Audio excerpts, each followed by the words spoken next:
All right, welcome back, everybody, to another episode of the Do Our Things podcast. I'm your host, JT, your certified high performance coach, founder of the Do Our Things Nation, and I'd like to welcome you to another episode. I have in studio with me Mark Meincke. How are you doing, Mark? Hey, brother. Thanks for having me. Yeah, it's great to have you here. But before we get into today's great conversation, just a couple housekeeping notes. If you haven't done so already, go ahead and smash that subscribe button so you're notified of future episodes. And we're on all platforms. And if you didn't know, we're also on YouTube. So go check out the YouTube content if you want to see us. And if you're watching us on YouTube, check us out on the podcast. And make sure that you leave us take a few minutes and leave a review. They go a long way to expanding the reach and tweaking the algorithm there. And if this episode inspired you or you know someone that could benefit, ask you to take a screenshot and share it with someone because there's no doubt the content that we talk about today, the conversation that Mark and I are going to have, are going to be able to help someone. And that's the whole mission here at the Do Hard Things Nation, is talk about relevant topics that can help other people. This episode is sponsored by Lions Guide Leadership Academy. So being the one in charge can be incredibly overwhelming. And without the right support, you might feel like you're hardly keeping up with demands. You can struggle to staff, retain, and maximize your team, and maybe even find yourself overwhelmed rather than confident. It doesn't have to be that way. And Lions Guide has helped leaders like you gain confidence, accomplish more, and earn the personal freedom that you sought to achieve. And we can help you. We have an online academy, group coaching, one-on-one coaching, and organizational workshops. I am one of the coaches there. I'm the high performance coach. But the Lions Guide can help you solve whatever problem that you have. So go check out www.lionsguide.com or reach out to me directly to learn more. We're also brought to you by UARD, the University of Applied Research and Development, helping veterans obtain their bachelor and master's degree in emergency management. You can study abroad in New Zealand for a short trip or up to 3 months. It's fully funded by the VA. You can use your VOC rehab, GI Bill benefits, and this is specifically for veterans. And the intent is to earn your bachelor or master's degree within 1 year. It's non-traditional, and it's a great way to experience New Zealand. And if you have any questions about that, you can reach out to me directly. You can go to doourthingsnation.com. I have a link there. You can also go to www.uard.university. And it's also sponsored by Do Our Things Nation. If you want to support the show, you can go grab yourself some apparel. If you want to learn more about the Next Mission Project, where we help veterans find their next mission, go to doourthingsnation.com. All right. So today's guest, I'm excited to have Mark Meincke with us. Here's his bio. Mark Meincke served with the Canadian Armed Forces as an infantry soldier with the 3rd Battalion PPCLI and the 1st Battalion PPCLI from 1991 to 1995. He was deployed as a United Nations Peacekeeper to Croatia in 1994, where he was injured by a post-traumatic stress injury. Since his release in 1995, Mark has volunteered as an adult literacy tutor, a respite worker for the developmentally disabled, and a peer support facilitator for veterans and first responders. Today, he continues to serve others as the host of Operation Tango Romeo, the trauma recovery podcast for veterans, first responders, and their families. Since its inception in August of 2019, Operation Tango Romeo has become what is perhaps the largest veteran-hosted PTSD recovery podcast in the world. Ladies and gentlemen, Mark Meincke. How you doing, brother? Howdy. So Mark and I, we crossed paths. I recently did some training. We both did some training with 22-0, and that's where I happened to run into Mark. And he was a podcast host. I'm a podcast host, so I reached out and checked out the great work that he's doing and extended an invite. So he's humbly here to share with us his story, talk about a few topics related to PTSD. And thanks for taking the time to be here. I appreciate it. So tell us a little bit about how did you get into, how did Operation Tango Romeo start?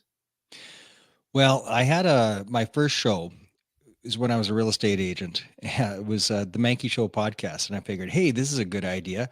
Instead of talk about real estate, because, that was boring. I figured, well, I'll just provide a platform and I'll get all the local charities on and talk to them one at a time and local businesses and get their stories on. And it actually did really well. I got up to about 65 episodes, which in the world of podcasting is actually a lot. Very few people get there. But it was doing good. I even started getting some cool celebrity guests and it was doing well right off the bat.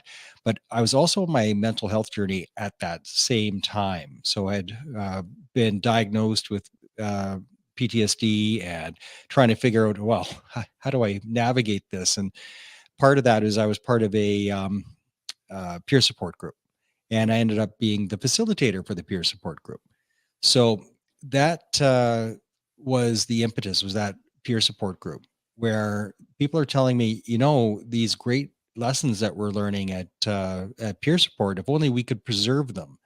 And there was people driving 2 or 3 hours every other week just to be there. So I'm like, wow, it must be pretty important if you're going to be putting in that kind of effort to join us.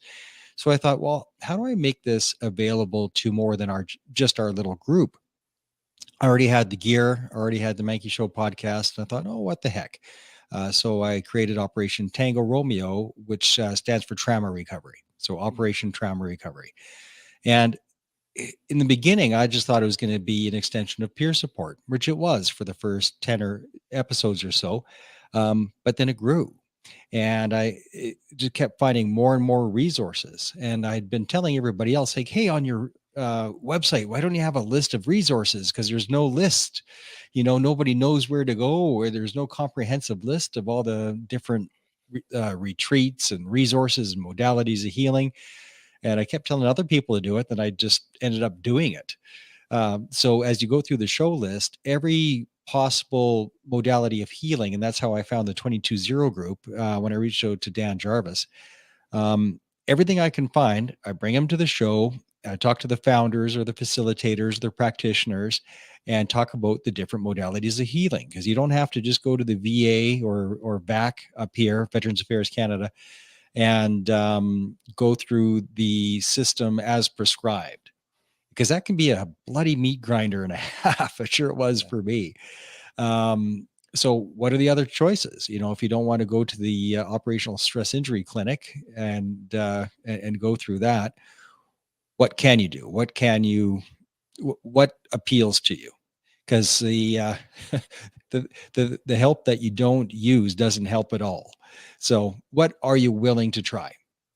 So everything I could find, and that's the show, and it's been growing, but it started morphing a few months ago into advocacy as well. Didn't mean for it to, but it has, and now it's I've been getting about $1 million worth of free publicity, being on every show imaginable because of the advocacy that I didn't ask for, but it fell in my lap, so I'm doing it. Yeah, well, you're doing important work, and that's one thing that I've noticed as I venture, my work into the veteran space, is that I know here in the United States there's so many great organizations out there, but it's very difficult to connect the veteran with the organization, and the lack of a good directory. And I've been talking to maybe as I roll this out, to create directories based on the need, or just to connect the veteran with the problem they want to solve with that. So I appreciate that you're doing that in the PTS realm, and I appreciate the fact that there's not just one modality to deal with PTSD and those issues that. No, it's true. And knowing where to go is always the challenge. Yeah. There's a ton of resources out there. I forget the number, but I think in the States there's 45,000 different veteran support organizations. Like, it's something redonkulous. But which ones are good? Which ones are just hokey? Where do you start? And so I have quite a few American guests on. I try to have the bigger organizations on. Nobody from the VA has been on yet. It's always the official government people that don't want to play. Yeah. The people that are supposed to be supporting veterans that don't want to actually be on a show like ours to support veterans. It's ridiculous. Yeah, why do you think that is? Bureaucracy. It's mostly careerism. They're scared that they're going to say something that's going to cost them their job. And right now I've thrown our Veterans Affairs, the entire department, under the bus. And because of my work, the Minister of Veterans Affairs may very well go to jail. So I'm pretty sure he doesn't want to play with me right now. Yeah. And that's a sad state of affairs for sure. And yeah, we live in this cancel culture, and people are just scared to just, and it's frustrating because we're trying to, the veterans need the help, right? And you alluded to something earlier, like all the different modalities that are out there. And I feel like when it comes to mental health, I feel like medicine has advanced tremendously, but when it comes to mental health, we're still having people bite down on a wooden spoon and saw their arm off, right? Yeah. Well put. And yeah, and there are some great alternative modalities out there that could be beneficial for someone struggling with PTSD. How did you come across 220 yourself? I came across it through Dale Walls. Dale Walls is a former Marine. He's the founder of Lions Guide, which I'm a coach with. And he had stumbled across Dan Jarvis somehow. I really don't know how he got connected, but he reached out to me and was like, "Hey, I just recently got certified as a peer coach for 220.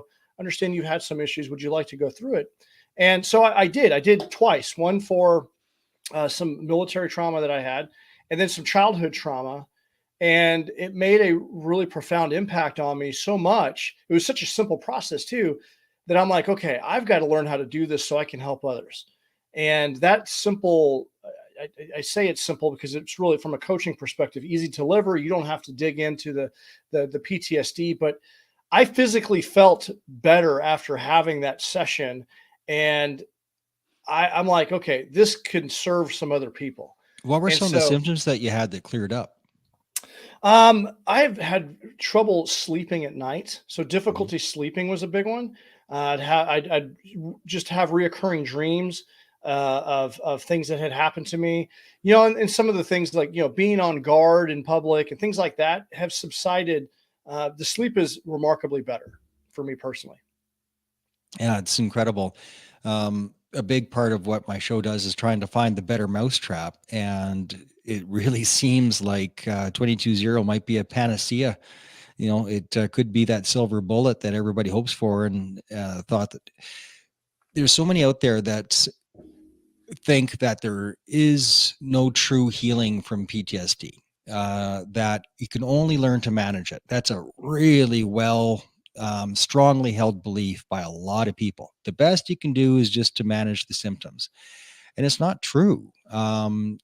When you and I took that course with 220, we sat there and watched over 2 days, 25 people receive healing. Plus we experienced it ourselves. Now, I had done a lot prior to that, so I didn't have quite that same dramatic shift because of all the work I've been doing because look at my resource list, right? I've got a lot of resources. But at the end of the day, whether it's 220 or God knows where else, it's healing happens.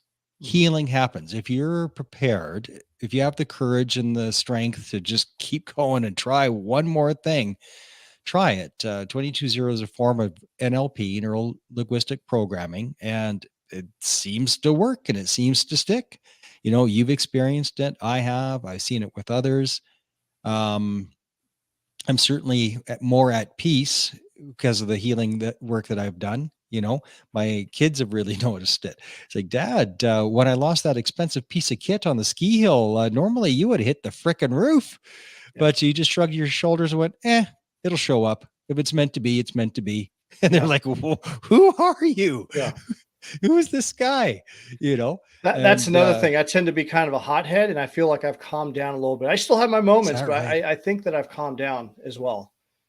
That anger management, that burst of anger, has subsided. Well, because you've drained the trauma cup, right? Yeah. I was just watching an interview with Dr. Jordan Peterson, interviewed by his daughter, and I'm like, oh God, Jordan, I know you're this expert, but you don't know what's happening with you right now. His cup is full. And because his cup is full, he's aware that his level of agitation and temper is really high. So he's less than pleasant to live with for his wife right now. But it's like, yes, because your cup is full. And pick a 220 coach. We can help you drain that cup to knock the head off that dragon. We can help you. And could you imagine somebody with that kind of pedigree, some guy with a 2-day course, and he goes, holy shit, that worked. Yeah, it does. Yeah. The interesting thing is how simple that process is. It's almost too good to be true. But It as you works. said, we experienced, I've experienced it myself, and even the people I was coaching there who I had not even known before, because I've coached a couple of people since that I knew, but going through that process with a couple of people that I never met until that day, and they received healing immediately, was quite profound. That I'm really opened actually up my. having trouble getting anybody to agree to let me run them through the process, which is funny because I used to be a sales trainer, but I'm not I'm not using any of my moves or techniques. I'm trying to gently say, this is what I've done. And you'd really help me out if you could let me practice, Yeah, it's I promise it's not invasive, but yeah, so far no takers. So I'm going to run my own kids through it.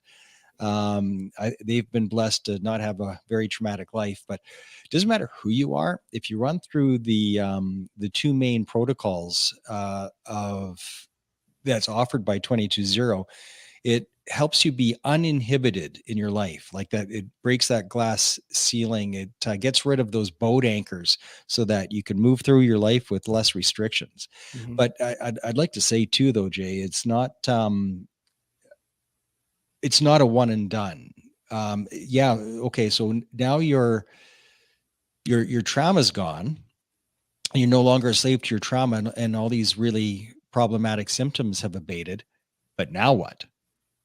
Now you've got to learn to be this new you without these restrictions, without, I'm not going to call them excuses, but without any restrictions, right? The things that used to slow you down before don't slow you down, but you got used to being that person living in that box with those restrictions. hmm You got used to saying, well, I can't do this and I can't do that. Well, that's all gone now. Now fucking what? you know, and that's where all these books on what you do, with life coaching, setting and achieving goals, creating new habits in your life. You got to create the new you now. Yeah, So getting your trauma released is critical, but that's just step one. yeah, Now yeah. what? Yeah. That's what like you said, I think people, that's where I focus my energy, is helping people reinvent themselves and helping them achieve their highest potential and pushing themselves outside of their comfort zone. I think you're absolutely right. We can't use this as an excuse. Well, I wouldn't say it's an excuse, but we can't let this. We don't have this isn't holding us back anymore. And who am I as a person now? And helping you reinvent to the best version of yourself, I think, is critically important. I've started, I've published 2 books, and the big book is the one I'm working on now. So sorry. Um, and I've started with probably 5 different titles, 5 different angles. It's all in my Google Docs, like, nope, that's not it. Nope, that's not it. Nope, that's not it. And I finally got it, but I'm not there yet to finish it. And it's going to be called Romeo Route, a Warrior's Guide to Recovery, based on the name of my show, Operation Tango Romeo. So, Romeo Route, Recovery Route. But I'm trying to figure out the interplay of 220 and then the now what, Mm, because there's crossover, because some of the now what of rebuilding your life creates healing. It creates both coping and healing by how you choose to live your life, by creating positive habits, permanent habits in your life. For instance, my oldest son started learning Russian on Duolingo, and I thought, shit, what a go-getter! You just do it. That's great. So it inspired me to finally get off the pot and learn French. I've been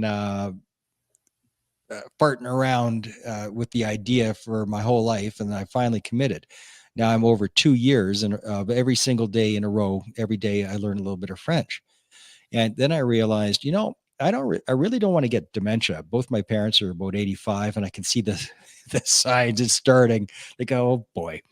So I've decided that every day for the rest of my life, I'm going to spend 5 to 20 minutes or more learning another language. So when I'm finally fluent in French and I'm thinking, okay, I'm there now, I'm going to pick another language and I'm just going to keep going. And that's not going to end until the day I'm dead. That's outstanding, and that kind of goes with one of the teachings that I talk about. There's a great book called The Slight Edge, where it talks about just the compounding interest of doing something positive every single day. Over time, you're going to master this language. Just by spending 5 to 10 minutes a day consistently with a sense of consistency. And that goes with any positive habit that you can put in your life. And conversely, any negative habit in your life, you spend 5 or 10 minutes or more doing something negative, and you're going to have, over the long haul, you're going to have some negative impacts. That's outstanding. Well, one of the great barriers, and it's a monologue show that I want to do, but one of the greatest barriers to achieving anything is people are focused on the result. And a lot of the goal setting coaching tells us to focus on the result. And I disagree. What I learned when I was a sales trainer was to focus on your habits, to focus on your behaviors. And we very, very simple. I just had a little recipe cards, and every week I just use little ticks for every phone call that I made or whatever the different behaviors were, right? I'd set my weekly goal for how many of this and how many of the 10 of these and 4 of those and how many meetings. And so not the results, it was the behavior. How much of the actual behavior am I doing on a regular basis? And on our weekly performance meeting, it wasn't how many sales did you get? It's let's have a look at your behaviors. And you know what? I ended up, because I focused on that. It wasn't the only thing I did. I mean, I told myself I was going to be the Wayne Gretzky of this, and I was going to be this superstar. Well, son of a bitch, we go to Baltimore for the awards, and there's people from 29 countries showing up. I was the only new guy on the stage collecting award out of 29 countries, the only one. So I'm like, oh, nailed it. So that's pretty cool. But it was focusing on the behaviors. It was focusing on the things that I know I need to be doing, detaching from the result, and then the result just happened. Yeah. It reminds me of the book. Have you ever read the book, The 12-Week Year? No, I haven't. You would appreciate that. I've had the author on the podcast, but it's a tactical guide of how you plan and basically working in 12-week cycles. But to your point, instead of looking at the goal constantly, you identify the goal as your objective, and then you identify the tactics you're going to do on a daily basis to achieve that goal. And every 12 weeks, if you didn't hit that goal after implementing the tactic, instead of throwing the goal out and replacing the goal, you adjust the tactic. So if your goal is to, lose 20 pounds, instead of just going to the gym and just trying to lose weight, like, okay, your tactic is I'm going to go to the gym, 4 times a week. And I'm going to exercise for at least 60 minutes per session. And at the end of 12 weeks, if you haven't hit that, then instead of trying to just throwing everything out and going with something else, maybe you increase that to 5 days a week in the next 12 weeks. And so to your point, it's about the tactics and the behaviors of what, and being able to measure that. And are you showing up with consistency?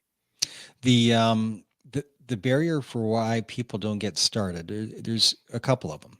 One is eating the elephant, right? All they see is the elephant, and they're not realizing the one bite at a time analogy and how critical that is, and how just like a little drip eventually will fill an Olympic size swimming pool, but it just looks like a tiny little drip. It looks like nothing. It looks insignificant, but given enough time, it'll fill an Olympic swimming pool. And so just trusting in the drip, trusting that drip will get there. That's the key. Absolutely. Just trust in the drip and make that little drip happen. This is why, and it's funny, all the people that poo-poo it, but anybody that's served in the military knows about having to make their bed perfectly, with their, if they were combat arms, with their rifle all sprayed out in a very specific way, all laid out on the bed, whistle clean, and your locker with the shirts just perfect. Well, there's reasons for that. It's not just getting you used to attention to detail. It's more. It's decluttering your mind, because if everything in your possession is organized, then your mind is organized. When you go into the home of somebody who that the house is just a bloody disaster, there's unwashed laundry all over the floor and toys and garbage. It looks like a bloody landfill site, like a bomb went off. When you go into that person's home, you have to understand that's the inside of their mind. That's their self-esteem. You're seeing an outward projection of who they are or who they feel that they are, right? And I remember Bob Proctor once shared the story of a guy saying, I just feel so stuck in life. I feel so stuck. What does your garage look like? What? What are you talking about? Well, it's an unholy mess. Yeah. Go clean up your garage and then come talk to me. What? What are you talking about? I need some life advice here, Bob. Go clean up your garage, make it perfect, and I'm not going to talk to you until you do it. So he does it. And this great big jumble gets all cleaned up. Then he goes to talk to Bob. Like, Bob, so much has changed since I spoke to you last. So the magic is what is outside is also inside, and what is inside is also outside. It's a two-way mirror. And if you break that nasty negative feedback cycle and go and clean up the garage, clean up the house, declutter, take great big piles out of your closet and donate it, minimalize, get rid of clutter and garbage and keep things clean and polished. It does that to your mind. And one of the reasons is that uh, anybody who has a messy garage, the tools and all that, oh, hey, don't touch that. I have a system. I know where everything is. Well, that causes you stress without you being aware of it, because your mind is keeping track of 1,000 different items that are, this is tucked under here and this is over here because that makes sense. And instead of having it organized and things in a drawer and lined up and alphabetized and everything else, they're just all in random places, and your brain is keeping track of all that crap. So it's like your phone has 1,000 apps open all at the same time.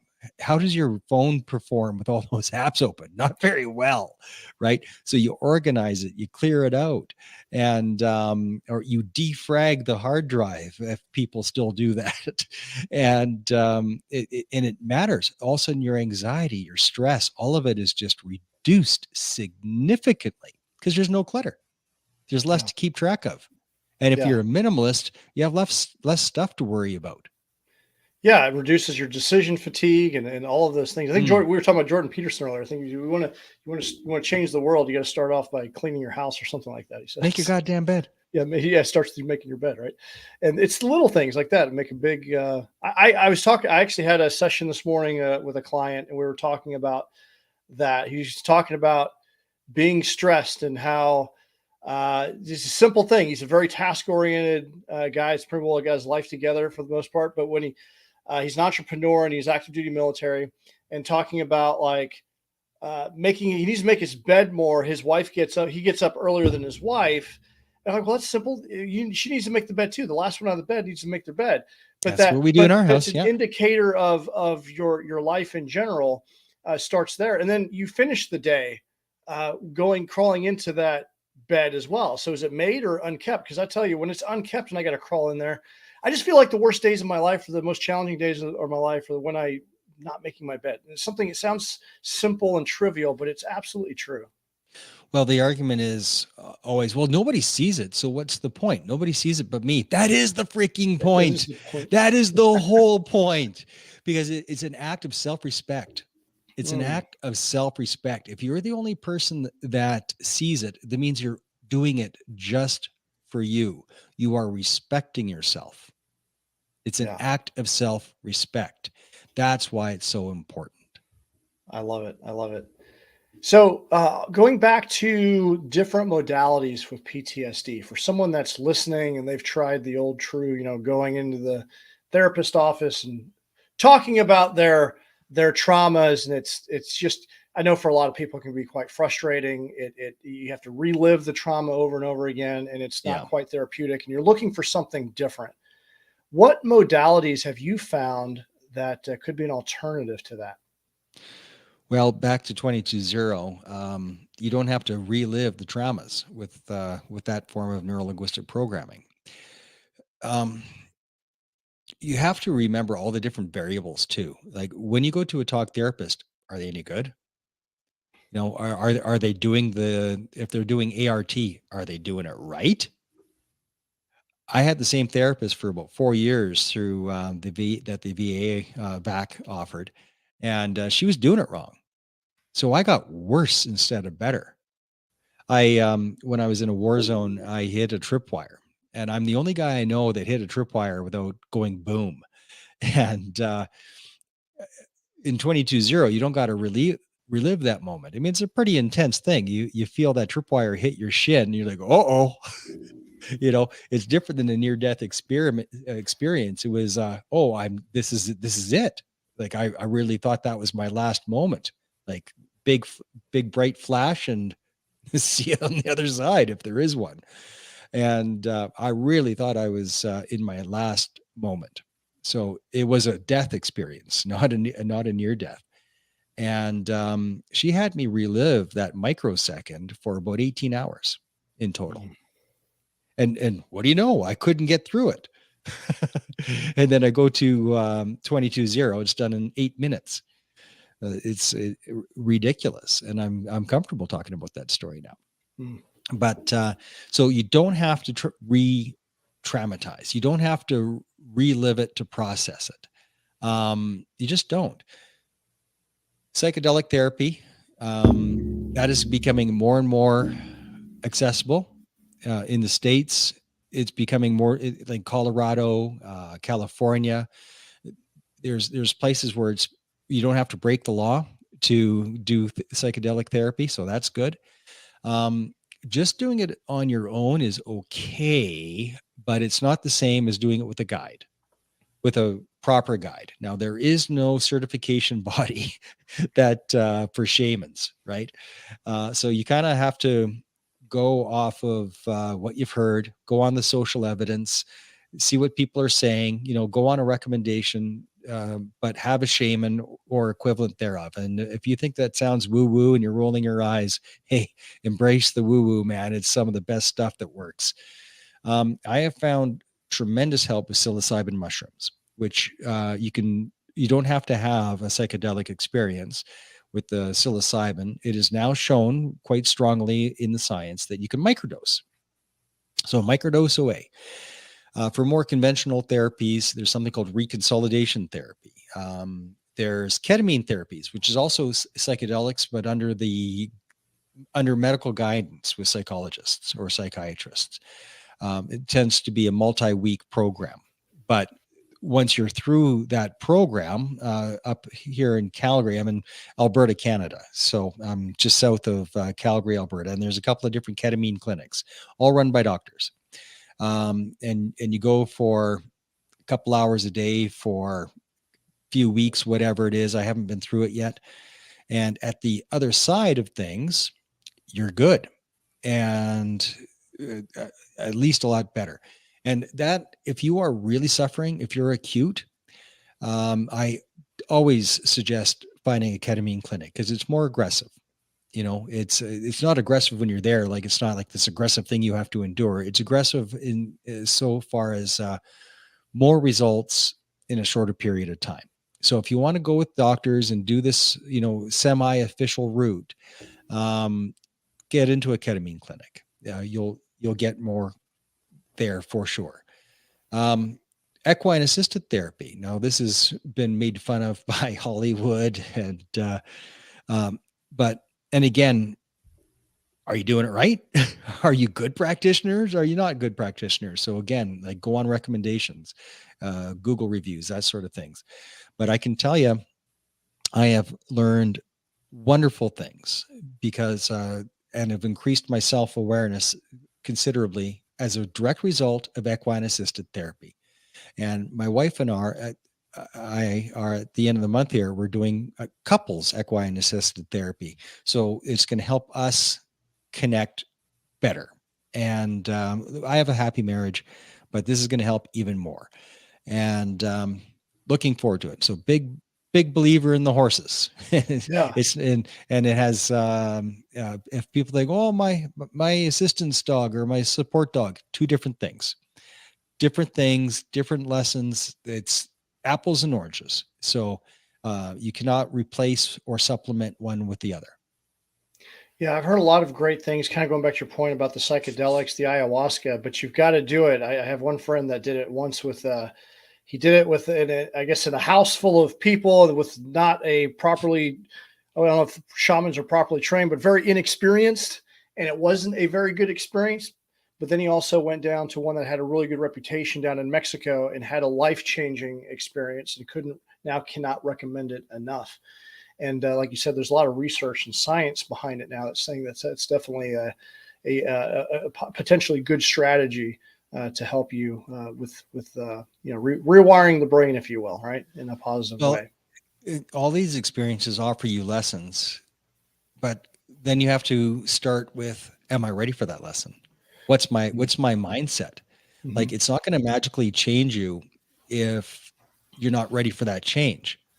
If you're not ready to accept the lesson, then it's going to fall flat. Right.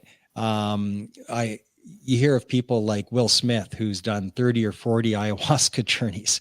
Well, if it's so healing, what the hell? Like, how come it didn't work in one or two? Let's put this 30 or 40 stuff. And I know a couple other people that are in the high numbers. I haven't done one yet. I'd really like to, though.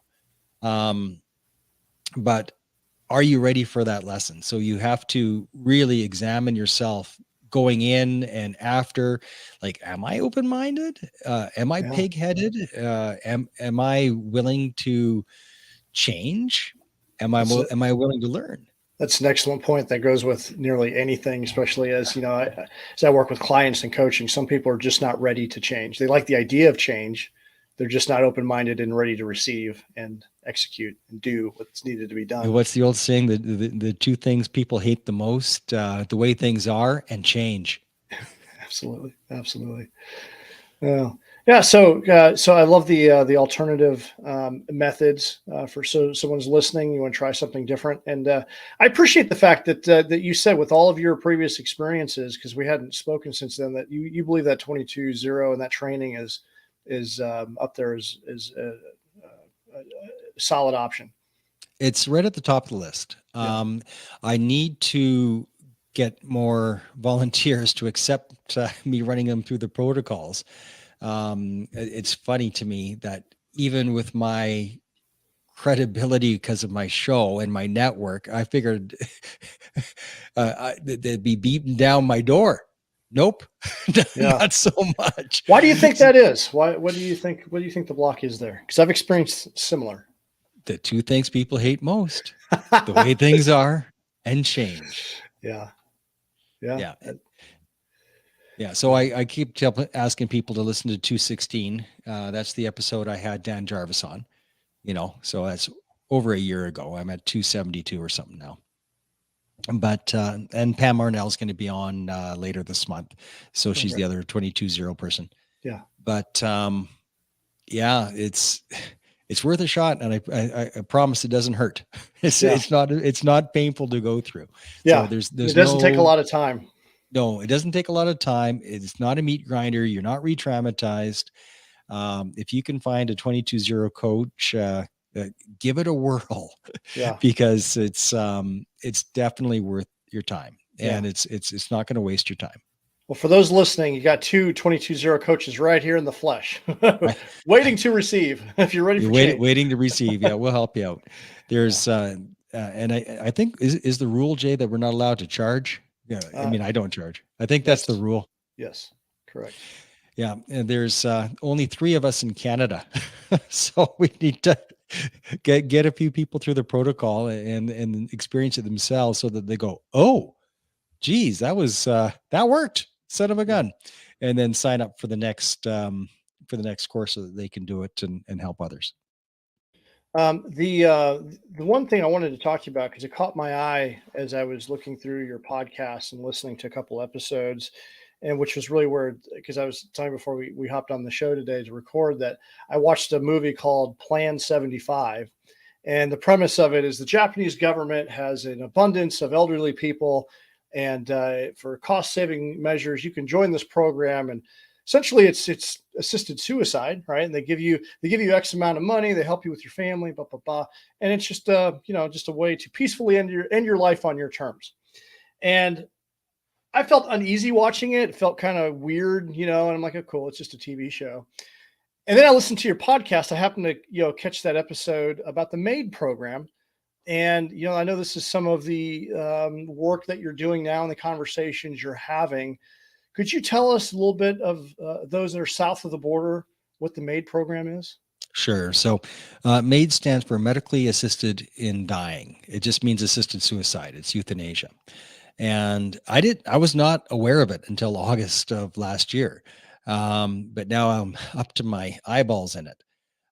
So how I got involved is a veteran came to me with audio that he recorded of a phone call he had with Veterans Affairs Canada of them apologizing to him for offering him assisted suicide when he was asking for help. So I had hoped and prayed that this was a one-off, but more people started coming forward. And I've had more conversations with more veterans, and it's probably dozens and dozens, but I've personally spoken with 3 and know of at least 7 or 8 veterans who have been offered assisted suicide during a phone call with Veterans Affairs. And the other thing that the Minister of Veterans Affairs was saying, oh, it was only one rogue caseworker, just one.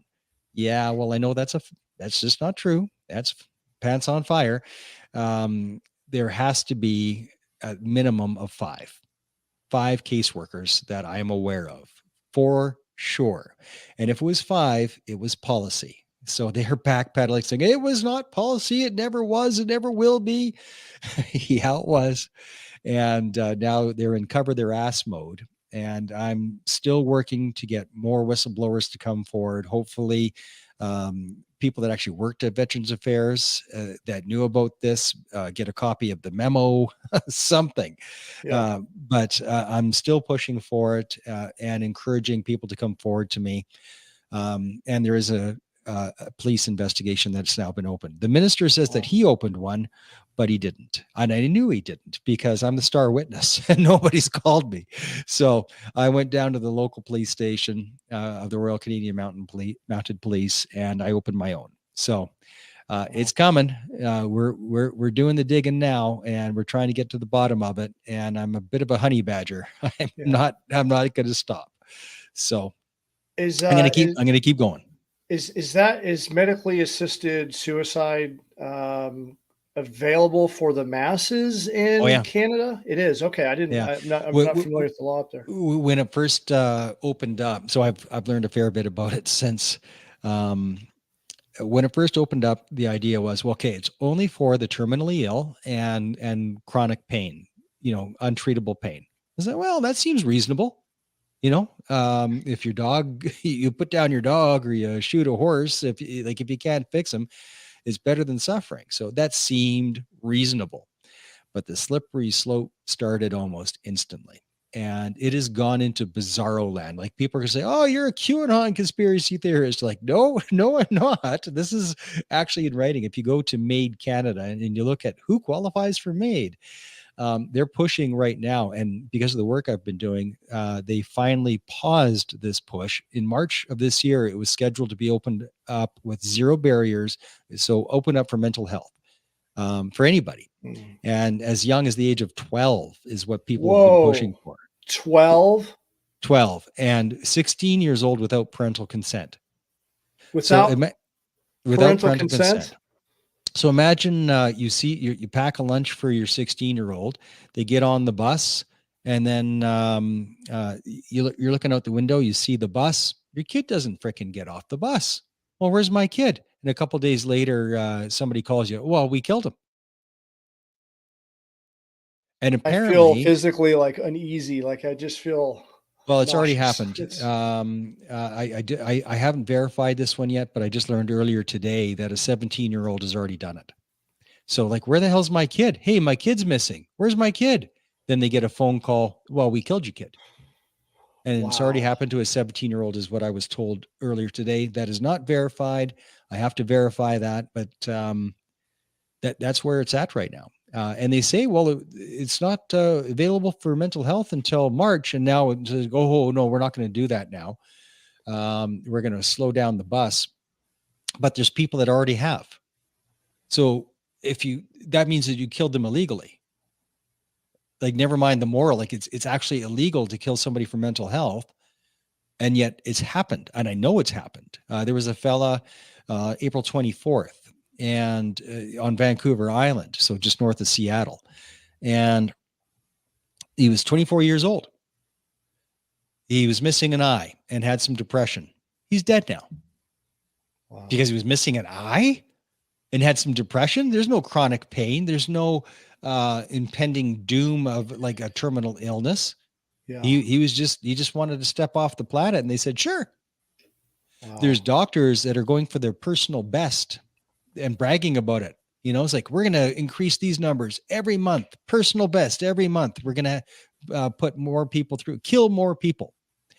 Doctors are supposed to help people, not kill them. Killing them for treatable things is not help. It's the opposite of help. It's freaking diabolical, but that's what's happening. Wow. That's hard for me to process. I had no idea that was happening. And that's disturbing, incredibly disturbing.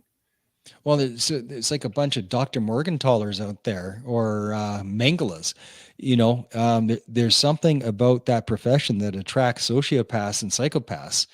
And they're probably not even aware that they're sociopaths or psychopaths, but they're just detached from, they're so arrogant, some of them, so incredibly arrogant that they see that this is a great profit model.